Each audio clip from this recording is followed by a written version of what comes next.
ಕರುನಾಡಿಗೆ ನಮಸ್ಕಾರ. ಕೆಸೆಟ್ ಪರೀಕ್ಷೆಯ ಮೊದಲನೇ ಪತ್ರಿಕೆ ಎರಡನೇ ಟಾಪಿಕ್ ಸಂಶೋಧನಾ ಸಾಮರ್ಥ್ಯ, ರಿಸರ್ಚ್ ಅಪ್ಟಿಟ್ಯೂಡದಲ್ಲಿ ಬರುವಂಥ ಈ ಇಂಪಾರ್ಟೆಂಟ್ ಟರ್ಮ್ಸ್ಗಳ ಬಗ್ಗೆ ನೋಡೋಣ. ಪ್ರತಿ ಸಲ ಈ ಟರ್ಮ್ಸ್ಗಳ ಮೇಲೆ ಒಂದು ಪ್ರಶ್ನೆ ಕೇಳುತ್ತಾರೆ. ಬೋರ್ಡ್ ಮೇಲೆ ನಾನು 7 ಟರ್ಮ್ಸ್ಗಳನ್ನು ಬರೆದಿದ್ದೇನೆ. ಈ 7 ಟರ್ಮ್ಸ್ಗಳಲ್ಲಿ ಒಂದು ಟರ್ಮ್ ಪೇಪರ್ದಲ್ಲಿ ಕೇಳುತ್ತಾರೆ, ಒಂದು ಕ್ವಶನ್ ಕೇಳುತ್ತಾರೆ. ಸೊ ಇದನ್ನು ತುಂಬ ಗಮನವಿಟ್ಟು ತಾವು ಕೇಳಬೇಕು, ಅಥವಾ ಬೋರ್ಡ್ ಮೇಲೆ ಬರೆದಂಥ ಪಾಯಿಂಟ್ಸನ್ನು ನಿಮ್ಮ ನೋಟ್ಬುಕ್ದೊಳಗೆ ಒಂದು ಸಲ ಬರೆದು ಇಡಿ. ಬಿಫೋರ್ ಗೋಯಿಂಗ್ ಟು ಎಕ್ಸಾಮ್ ಇದನ್ನು ಒಂದು ಸಲ ರಿವಿಷನ್ ಮಾಡಬೇಕು. ನೀವು ಅನ್ಬಹುದು, ಸರ್ ನೀವು ಎಲ್ಲ ಸ್ಟೇಟಿಗೆ ಎಕ್ಸಾಮ್ ಬರೆದು ಬಂದಾಗ ನೀವು ಭಾಳ ಹುಷಾರಿದ್ದೀರೇನ್ರಿ, ಭಾಳ ಶಾಣೆ ಇದ್ದೀರೇನ್ರಿ, ಭರ್ಪೂರ ಅಭ್ಯಾಸ ಮಾಡಿರೇನ್ರಿ? ಇಲ್ಲ, ನಾನು ಬುದ್ಧಿವಂತನಲ್ಲ, ನಾನು ಡೀಪ್ ನಾಲೆಜ್ ನನ್ನ ಹತ್ರ ಇಲ್ಲ. ಆದರೆ ನಾನು ಸ್ವಲ್ಪ ಹಾರ್ಡ್ ವರ್ಕರ್. ಓಕೆ, ಒಂದೇ ಕನ್ಸೆಪ್ಟನ್ನು ನೀಟಾಗಿ ರಿಪೀಟ್ ಅದನ್ನು ಓದಿದ್ದೇನೆ, ಅದನ್ನು ರಿವಿಷನ್ ಮಾಡಿದ್ದೇನೆ, ಅದನ್ನು ತಲೆಯೊಳಗೆ ಇಟ್ಟುಕೊಂಡಿದ್ದೇನೆ, ಪೇಪರ್ದಲ್ಲಿ ಬರೆದಿದ್ದೇನೆ, ಪಾಸ್ ಆಗಿದ್ದೇನೆ, ಸರ್ಟಿಫಿಕೇಟ್ ತೆಗೆದುಕೊಂಡು ಬಂದಿದ್ದೇನೆ. ನೀವು ಕೂಡ ಅಷ್ಟೇ ಮಾಡಿ. ಈ 7 ಟರ್ಮ್ಸ್ಗಳು ಯಾವುವು? ರಿಸರ್ಚ್, ಒಬ್ಬ ವ್ಯಕ್ತಿಯು ಅಂದರೆ ಸಂಶೋಧಕನು ಸಂಶೋಧನೆ ಮಾಡುವಾಗ ಅಥವಾ ಒಬ್ಬ ವ್ಯಕ್ತಿಯು ಸಂಶೋಧನೆ ಮಾಡಿದ ನಂತರ ತಾನು ಮಾಡಿದಂತಹ ಸಂಶೋಧನೆಯ ಒಂದು ವರ್ಕನ್ನು, ತಾನು ಮಾಡಿದ ಸಂಶೋಧನೆಯ ಕೆಲಸವನ್ನು ಜಗತ್ತಿಗೆ ಹೇಳಬೇಕಾಗುತ್ತದೆ. ತಾನು ಮಾಡಿದ ಸಂಶೋಧನೆಯ ಕೆಲಸ ತನ್ನ ಕೆಲಸದಿಂದ ಸಮಾಜಕ್ಕೆ ಮತ್ತು ದೇಶಕ್ಕೆ ಮತ್ತು ಜಗತ್ತಿಗೆ ಉಪಯೋಗ ಆಗಬೇಕಾಗುತ್ತದೆ. ರಿಸರ್ಚ್ ವರ್ಕ್ ಅಂತೇಳಿ ನಾವು ಕರಿತೀವಿ. ಈ ರಿಸರ್ಚ್ ವರ್ಕಿಗೆ ರಿಲೇಟೆಡ್ ಇರುವಂಥ ಟರ್ಮ್ಸ್ಗಳು, ಮೊದಲನೇದು ರಿಸರ್ಚ್ ಪೇಪರ್. ನೇರವಾಗಿ ಪ್ರಶ್ನೆಗಳನ್ನು ಕೇಳುತ್ತಾರೆ. ರಿಸರ್ಚ್ ಪೇಪರ್ ಎಂದರೆ ಏನು? ರಿಸರ್ಚ್ ಆರ್ಟಿಕಲ್ ಎಂದರೆ ಏನು? ರಿಸರ್ಚ್ ಜರ್ನಲ್ ಎಂದರೆ ಏನು? ಇಂಪ್ಯಾಕ್ಟ್ ಫ್ಯಾಕ್ಟರ್ ಎದಕ್ಕೆ ಕರೆಯುತ್ತಾರೆ? ವರ್ಕ್ಶಾಪ್ ಎಂದರೆ ಏನು? ಸೆಮಿನಾರ್ ಎಂದರೆ ಏನು?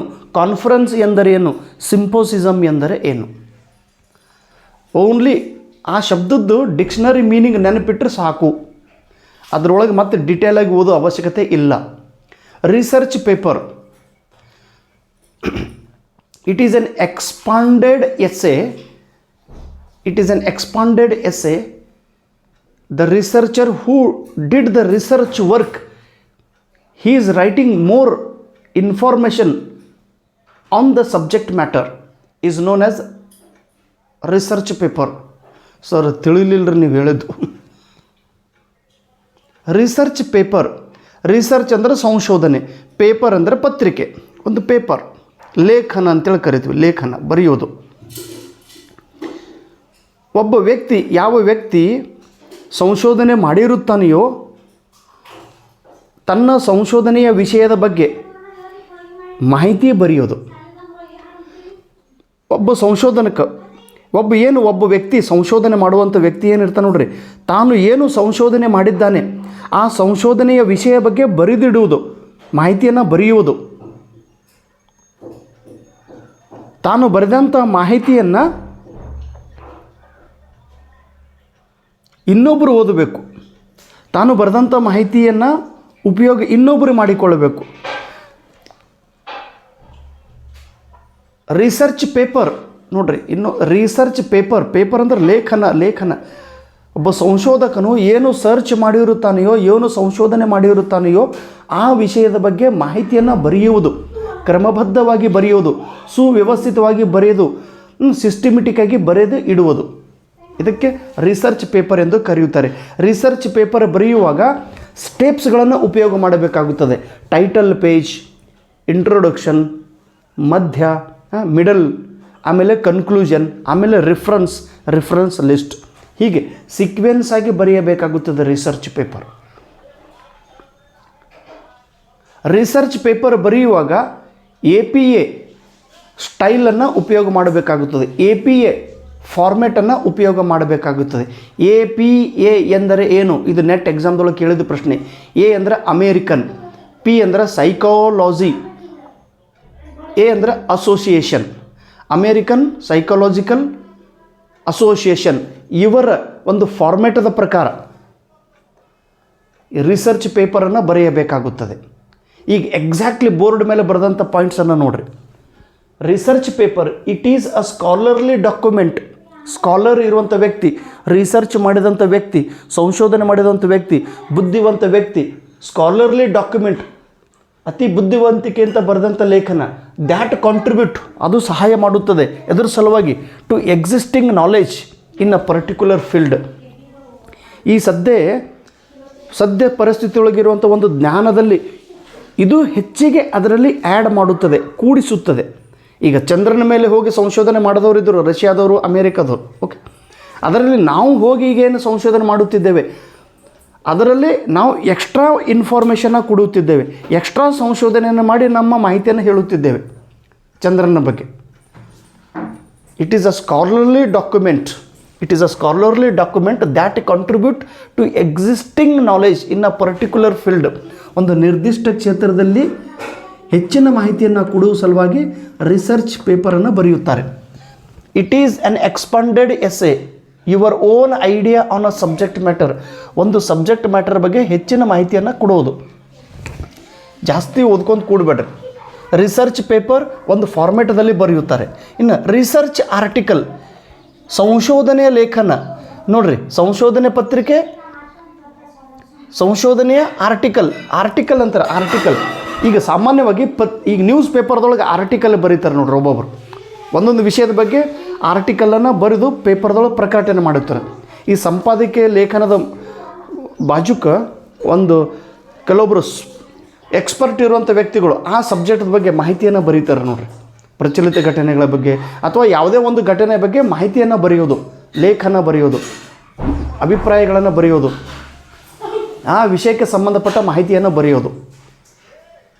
ರಿಸರ್ಚ್ ಆರ್ಟಿಕಲ್ ಮತ್ತು ರಿಸರ್ಚ್ ಪೇಪರ್ದೊಳಗೆ ಇರುವಂಥ ವ್ಯತ್ಯಾಸ ಕೂಡ ತಾವು ನೆನಪಿನಾಗ ಇಟ್ಕೊಳ್ರಿ. Authors report on a research they did. ಒಬ್ಬ ವ್ಯಕ್ತಿ ಏನು ರಿಸರ್ಚ್ ಮಾಡಿರ್ತಾನೋ ಅದರ ಬಗ್ಗೆ ರಿಪೋರ್ಟ್ ಬರೆಯೋದು. It is always a primary source. ಇದು ನೆಟ್ ಎಕ್ಸಾಮ್ದೊಳಗೆ ಕೇಳಿದ್ದು ಪ್ರಶ್ನೆ ನೋಡ್ರಿ. ರಿಸರ್ಚ್ ಆರ್ಟಿಕಲ್ ಇದು ಸೆಕೆಂಡ್ರಿ ಸೋರ್ಸು ಅಥವಾ ಪ್ರೈಮರಿ ಸೋರ್ಸ್. ಇದು ಪ್ರಾಥಮಿಕ ಮೂಲ. It is a primary source.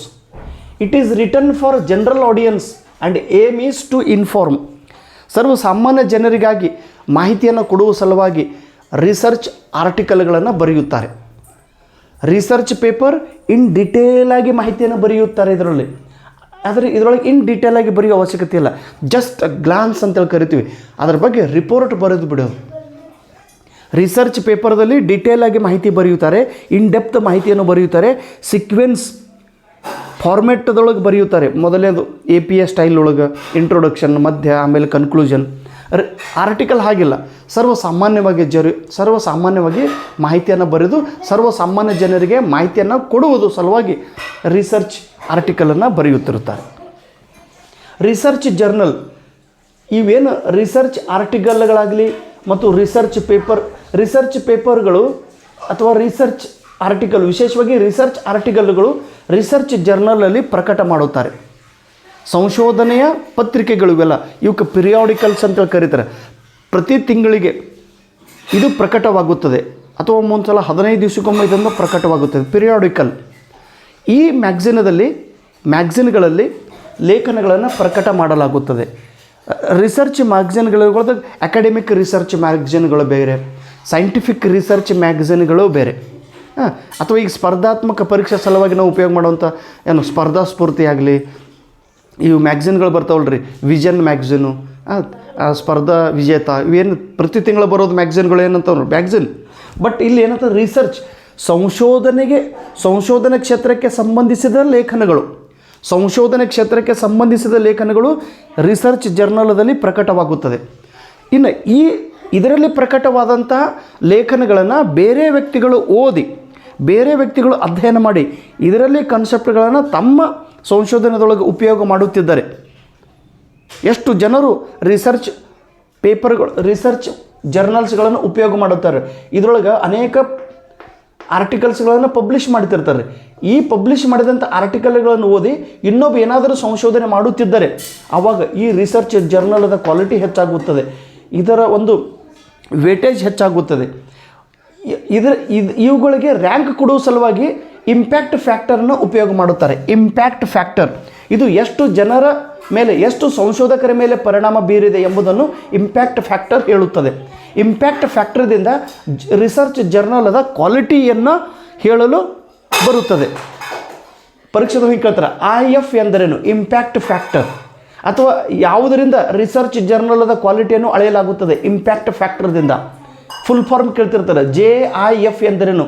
Journal impact factor. Journal impact factor ಇದನ್ನು ಫುಲ್ ಫಾರ್ಮ್ ರಾಜಸ್ಥಾನ್ ಸೆಟ್ ಎಕ್ಸಾಮ್ದೊಳಗೆ ಕೇಳಿದ್ದು ಪ್ರಶ್ನೆ ಅಂದ್ರೆ ನೋಡ್ರಿ. RJIF, R ಅಂದರೆ ರಿಸರ್ಚ್, J ಅಂದರೆ journal, research journal impact factor.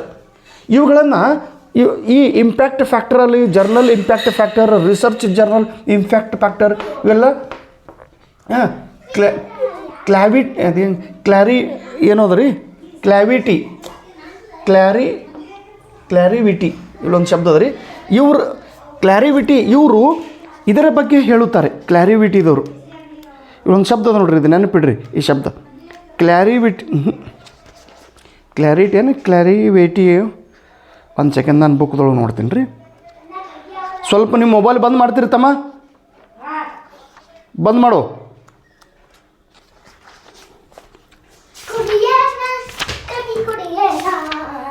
ಹಾಂ,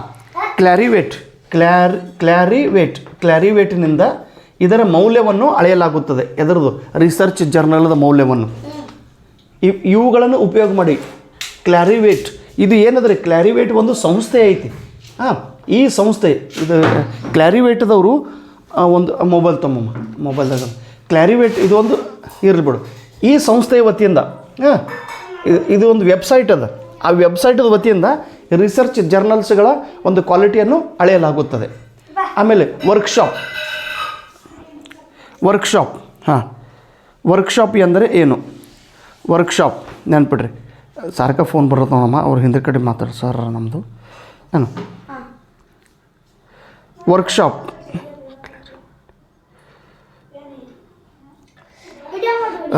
ದಮ್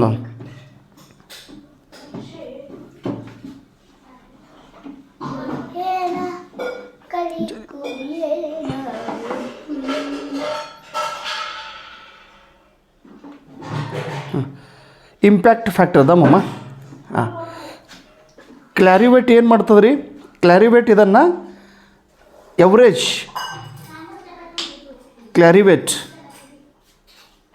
ಇದರ ಒಂದು ಸರ್ ಹಿಂದೆ ಕಡೆ ನಮ್ಮ ಹೆಡ್ ಮಾಸ್ಟರ್ ಸರ್ ಹೇಳಿ, ಹೆಡ್ ಮಾಸ್ಟರ್ ಸರ್ ಹೇಳಿ. ಒಂದು ಮಿನಿಟ್ ಹಾಂ ಸಾಹೇಬ್ರ ದಮ್ ಆಮೇಲೆ ಮಾತಾಡ್ತೇನೆ. ಸ್ವಲ್ಪ ಲಕ್ಷ ಕೊಡಪ್ಪ ಸಮರ್ಥ ಸರಿ. ವರ್ಕ್ಶಾಪ್ ಎಂದರೆ ಏನು? ವರ್ಕ್ಶಾಪ್ ಕಾರ್ಯಾಗಾರ ಅಂತೇಳಿ ಕರಿತೀವಿ. ಹಾಂ, ಕಾರ್ಯಾಗಾರ ವರ್ಕ್ಶಾಪ್ದೊಳಗೆ ವರ್ಕ್ ಮತ್ತು ಶಾಪ್. ವರ್ಕ್ ಅಂದರೆ ಕೆಲಸ ಮಾಡೋದು. ಹಾಂ, ಓಕೆ. ನೀವು ಈ ನಡ್ಬರ್ಕ್ ಯಾರು ಮಾತಾಡ್ಬಿಡ್ರಿ, ಭಾಳ ಇಂಪಾರ್ಟೆಂಟ್ ವಿಡಿಯೋ ಐತಿ. ವರ್ಕ್ಶಾಪ್ ಅದು ಶಾಪ್ ಬೇರೆ, ಅಂಗಡಿ ಆ ಅಂಗಡಿ ಬೇರೆ. ಇಲ್ಲಿ ಶಾಪ್ ಅಂದ್ರೆ ಒಂದು ಪ್ಲೇಸ್ದೊಳಗೆ ಬೇರೆ ಬೇರೆ ವ್ಯಕ್ತಿಗಳು ಬಂದು ಕೂತು ಅವರು ವಿಷಯದ ಬಗ್ಗೆ ಚರ್ಚೆ ಮಾಡಿ ತಮ್ಮ ಅನುಭವಗಳನ್ನು ಹಂಚಿಕೊಳ್ಳುತ್ತಾರೆ. ಅಲ್ಲಿ ಕೃತಿಯನ್ನು ಮಾಡುತ್ತಾರೆ ಒಂದು ಪ್ಲೇಸ್ದೊಳಗೆ. ವರ್ಕ್ಶಾಪ್ ಕಾರ್ಯಾಗಾರ ಏನದ ನೋಡ್ರಿ, ಪೀರಿಯಡ್ ಆಫ್ ಡಿಸ್ಕಷನ್ ಒಂದು ಸ್ಥಳದೊಳಗೆ ಬಂದು ಒಂದು ನಿರ್ದಿಷ್ಟ ಸಮಯದೊಳಗೆ, ವರ್ಷಕ್ಕೆ ಒಂದು ಸಲ ಅಥವಾ 6 ತಿಂಗಳಿಗೆ ಒಂದು ಸಲ ಒಂದು ಪ್ರದೇಶದೊಳಗೆ ಬಂದು ಚರ್ಚೆ ಮಾಡೋದು. Discussion and practical work on a particular subject. ಒಂದು ಸಬ್ಜೆಕ್ಟದ ಬಗ್ಗೆ ಪ್ರಾಕ್ಟಿಕಲ್ಲಾಗಿ ಕೃತಿ ಮಾಡೋದು. Where people share their knowledge and experience. ಒಂದು ಸ್ಥಳದಲ್ಲಿ ಜನರು ಬಂದು ಒಂದು ನಿರ್ದಿಷ್ಟ ಸಮಯದಲ್ಲಿ ಒಂದು ಪ್ರದೇಶದಲ್ಲಿ ಜನರು ಬಂದು ತಮ್ಮ ಅನುಭವಗಳನ್ನು ಹಂಚಿಕೊಂಡು ಆ ವಿಷಯದ ಬಗ್ಗೆ ಚರ್ಚೆ ಮಾಡುವ ಒಂದು ಪದ್ಧತಿಗೆ ಕಾರ್ಯಾಗಾರ ವರ್ಕ್ಶಾಪ್ ಎಂದು ಕರೆಯುತ್ತಾರೆ. ವರ್ಕ್ಶಾಪ್ ಹೀಗೆ ಬೇರೆ ಬೇರೆ ಸಬ್ಜೆಕ್ಟ್ ಸಂಬಂಧಪಟ್ಟ ಹಾಗೆ ವರ್ಕ್ಶಾಪ್ಗಳನ್ನು ನಾವು ಆಯೋಜನೆ ಮಾಡ್ತೀವಿ. ಟೀಚರ್ ವರ್ಕ್ಶಾಪ್ ಇರ್ತಾವೆ ನೋಡ್ರಿ, ಟ್ರೈನಿಂಗ್ ಕೋರ್ಸಸ್ಗಳು ಇರ್ತಾವೆ ನೋಡ್ರಿ ಅದು. ಆಮೇಲೆ ಸೆಮಿನಾರ್ ಅಂದರೆ ಚರ್ಚಾಗೋಷ್ಠಿ. Seminar means a class at a university, college in which a small group of students to discuss or study with a teacher. Seminar ಮಾಡೋರು ಅದಾರೆ ನಮ್ಮ ಕಾಲೇಜದೊಳಗೆ ಅಂತಾರೆ. ಎಲ್ಲ ವಿದ್ಯಾರ್ಥಿಗಳು ಕಾಲೇಜ್ ಒಳಗೆ ಒಂದು ಹಾಲ್ ಒಳಗೆ ಕುಳಿತಿರ್ತಾರೆ. ಒಬ್ಬ ಎಕ್ಸ್ಪರ್ಟ್ ಟೀಚರ್ ಅಲ್ಲಿ ಬಂದಿರ್ತಾರೆ. ಅವರು ಒಂದು ಸಬ್ಜೆಕ್ಟ್ ಬಗ್ಗೆ ಮಾಹಿತಿಯನ್ನು ಹೇಳುತ್ತಾರೆ. ಆಮೇಲೆ ವಿದ್ಯಾರ್ಥಿಗಳು ತಮ್ಮ ಅಭಿಪ್ರಾಯಗಳನ್ನು ಅಥವಾ ತಮ್ಮ ಪ್ರಶ್ನೆಗಳನ್ನು ಆ ಗುರುಗಳಿಗೆ ಕೇಳುತ್ತಾರೆ. ಅಲ್ಲಿ ಡಿಸ್ಕಷನ್ ನಡೆಯುತ್ತಿರುತ್ತದೆ. ಒಬ್ಬ ಎಕ್ಸ್ಪರ್ಟ್ ಗುರುಗಳು ಮತ್ತು ವಿದ್ಯಾರ್ಥಿಗಳು ಕೂಡಿ ಒಂದು ವಿಷಯದ ಬಗ್ಗೆ ಚರ್ಚೆ ಮಾಡುತ್ತಿರುತ್ತಾರೆ. ಇದಕ್ಕೆ ಚರ್ಚಾಗೋಷ್ಠಿ ಎಂದು ಕರೆಯುತ್ತೇವೆ. ಇದು ಯೂನಿವರ್ಸಿಟಿ ಅಥವಾ ಕಾಲೇಜಸ್ಗಳಲ್ಲಿ ನಡೆಯುವಂಥ ಒಂದು ನಾವೇನು ಕರಿತೀವಿ ಒಂದು ಆ್ಯಕ್ಟಿವಿಟಿ. ಇದು ಸೆಮಿನಾರ್ ಅಂತೇಳಿ ಕರೀತಾರೆ. ಅಲ್ಲಿ ವಿದ್ಯಾರ್ಥಿಗಳು ಕೂಡ ಒಂದು ವಿಷಯವನ್ನು ಸೆಮಿನಾರ್ದೊಳಗೆ ತಮ್ಮ ಪೇಪರ್ಸ್ಗಳನ್ನು ಪ್ರೆಸೆಂಟ್ ಮಾಡ್ಬೋದು, ತಮ್ಮ ವಿಚಾರಗಳನ್ನು ಅವರು ವ್ಯಕ್ತ ಮಾಡ್ಬೋದು, ತಮ್ಮ ಅಭಿಪ್ರಾಯಗಳನ್ನು ಹೇಳ್ಬೋದು ಅವರು. ಆಮೇಲೆ ಎಕ್ಸ್ಪರ್ಟ್ ಗುರುಗಳು ಅವರ ಒಂದು ಪೇಪರ್ಸ್ಗಳನ್ನು ಓದಿ ಅವರ ಒಂದು ವಿಚಾರಗಳನ್ನು ಓದಿ ಅವರು ಆ ವಿಷಯದ ಬಗ್ಗೆ ಚರ್ಚೆ ಮಾಡುತ್ತಾರೆ. ನೇರವಾಗಿ ಡೆಫಿನೇಷನ್ನ ನೆನಪಿಡ್ರಿ. Seminar means a class at a university or college in which a small group of students discuss or study with a teacher. Conference seminar ಸ್ವಲ್ಪ ಚಿಕ್ಕದಿರ್ತದೆ ರೀ. ಕಾನ್ಫರೆನ್ಸ್ ಅಂದ್ರೆ ಸಮ್ಮೇಳನ ಕನ್ನಡ ಸಾಹಿತ್ಯ ಸಮ್ಮೇಳನ ಅಥವಾ ಮರಾಠಿ ಸಾಹಿತ್ಯ ಸಮ್ಮೇಳನ ನಡೀತಾರೆ. ದೊಡ್ಡ ಸಮ್ಮೇಳನ ಇಲ್ರಿ, ಈ ಸಲ ಕನ್ನಡ ಸಾಹಿತ್ಯ ಸಮ್ಮೇಳನ ನಡೆದಿತ್ತು. ಒಂದು 3 ಅಥವಾ 4 ದಿವಸ ಕಾರ್ಯಕ್ರಮ ನಡೆದಿರ್ತದೆ ನೋಡಿ. ಎಲ್ಲ ಜನರು ಬಂದು ಅಲ್ಲಿ ಭಾಗವಹಿಸಿ ಒಂದು ವಿಷಯದ ಬಗ್ಗೆ ಚರ್ಚೆ ಮಾಡುತ್ತಾರೆ. ಮತ್ತು ಮುಂದೆ ಯಾವ ರೀತಿ ನಾವು ಕಾರ್ಯಕ್ರಮಗಳನ್ನು ಮಾಡಬೇಕು, ಮುಂದಿನ ಪ್ಲ್ಯಾನ್ಸ್ಗಳನ್ನು ಕೂಡ ಆ ಸಮ್ಮೇಳನದಲ್ಲಿ ಚರ್ಚೆ ಮಾಡುತ್ತಿರ್ತಾರೆ. Conference a large official meeting often lasting several days at which a member of organization, profession, society meet to discuss important subject matter issues and solve the problems. ದೊಡ್ಡ ಕಾನ್ಫರೆನ್ಸ್. ಈಗ ನಾನು ಇದಕ್ಕೆ ಹೋಗಿದ್ದೆ. ಯಾವ ಕಾನ್ಫರೆನ್ಸ್ಗೆ ಹೋಗಿದ್ದೆ ಅಂತಾರೆ, ಚೆನ್ನೈ ಒಳಗೆ ಒಂದು ಸಲ ಇಂಗ್ಲೀಷ್ ಲ್ಯಾಂಗ್ವೇಜ್ ಎಲ್ಟಾಯಿಗೆ ಹೋಗಿದ್ದೆ ನಾನು. ಇಂಗ್ಲೀಷ್ ಲ್ಯಾಂಗ್ವೇಜ್ ಟೀಚರ್ಸ್ ಅಸೋಸಿಯೇಷನ್ ಒಂದು ಪ್ರೋಗ್ರಾಮ್ ಅದ ರೀ. ಎಲ್ಟಾಯಿ ಇಲ್ಲಿ ಬೇರೆ ದೇಶದ ಈ ಇಂಗ್ಲೀಷ್ ಟೀಚರ್ಸ್ಗಳು ಇಲ್ಲಿ ಬಂದು ಇದರೊಳಗೆ ಭಾಗವಹಿಸಿದ್ರು. ಇವನ್ ನಾನು ಬೆಂಗಳೂರಿಗೆ ರೀ ಡಾಕ್ಟರ್ ಗುರುರಾಜ್ ಕರಜ್ಗಿ ಸರ್ ಅವರು ನನ್ನ ಆದರ್ಶ ಗುರುಗಳು. ಅವರ ಪತ್ರಿಕೆಗಳು, ಅವರ ಲೇಖನಗಳನ್ನು ನಾನು ಸಾಕಷ್ಟು ಸಲ ಓದುತ್ತೇನೆ.